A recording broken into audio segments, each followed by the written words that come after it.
What's up guys, Jonah here. We're trying something new today with Take This In. Rather than focus on just one story like we usually do, we're going to dive into a whole bunch of different topics to keep you as up to date as possible on the biggest storylines throughout the world of sports. On today's show, anticipation builds over the start of the 2022 World Cup, and so too does the furor being directed at controversial host nation Qatar.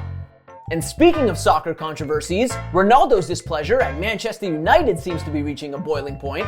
Meanwhile, over on the gridiron, third-year wide receiver Justin Jefferson is making history for the first-place Minnesota Vikings.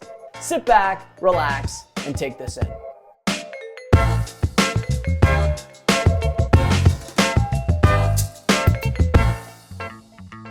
With the start of the 2022 World Cup just days away, the outcry regarding host nation Qatar is louder than ever.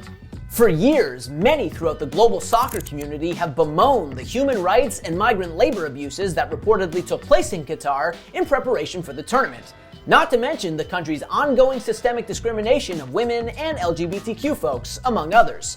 But now the criticism is reaching a crescendo. Across Germany, for instance, in the final weekend of Bundesliga action before the World Cup, fans roundly called for a boycott of the tournament, capping months of protests fueled not only by human rights concerns, but also because Qatar allegedly secured their World Cup bid by bribing FIFA officials. It's not just Germany either. There's moral outrage throughout Europe. In France, for example, several major cities announced they won't be celebrating the tournament and have declined to set up mass-scale viewing parties in public spaces. Meanwhile, Denmark's national team will wear protest kits throughout the tournament as a tribute to the 6,500 migrant workers who reportedly died in the construction of the World Cup's considerable infrastructure.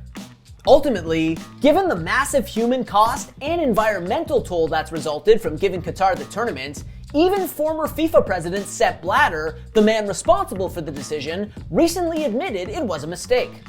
At this point though, the damage has already been done, and all FIFA can do now is hope that the tournament goes off without any further calamity.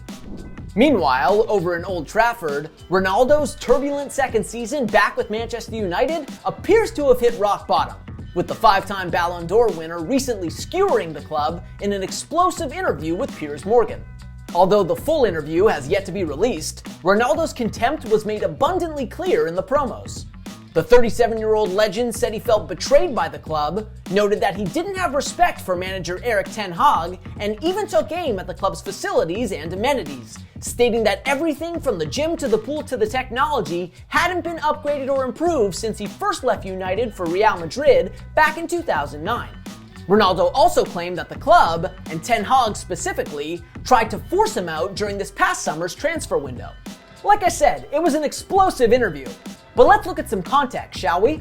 For starters, contrary to Ronaldo's claim that the club had been trying to force him out during the transfer window, multiple media outlets reported this summer that Ronaldo himself wanted out. And his behavior over the last few months has sure made it seem like he isn't interested in being there. First, after missing virtually the entire preseason, Ronaldo left United's final tune-up game before the full-time whistle, much to his manager's chagrin. Then, in October, Ronaldo refused to come off the bench against Tottenham before once again leaving the pitch before the match was over, a move that earned him a suspension from Ten Hag. As you can see, the tension has been building for a while. And that's why sources close to the club told ESPN that Ronaldo's interview was a power play designed to force his way out of United as soon as possible. In the meantime, Ronaldo's airing of grievances is gonna cost him. According to multiple reports, United is set to fine Ronaldo no less than £1 million for the interview. Ultimately though, it seems probable that Ronaldo has played his last match at Old Trafford, and that this interview represents the ungracious and unbecoming end to his ill-fated second stint with United. And finally, the Minnesota Vikings and Buffalo Bills played the NFL's Game of the Year on Sunday, with the Vikings downing the Bills in overtime 33-30 to complete an epic second-half comeback and extend their winning streak to 7 games.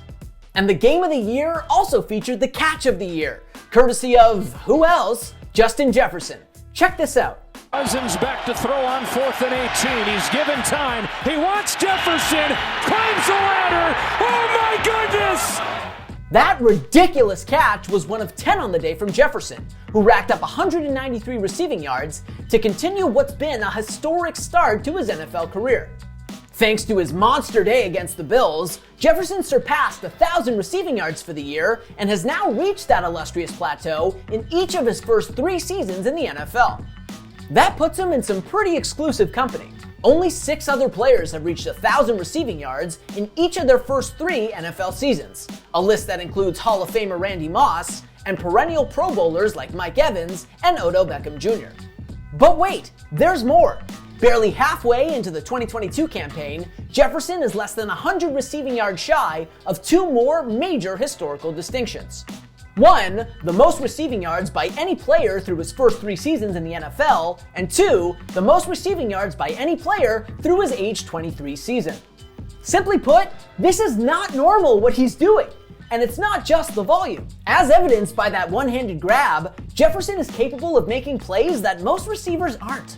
In fact, according to Next Gen Stats, all but one of Jefferson's receptions against the Bills had a catch probability below 50%.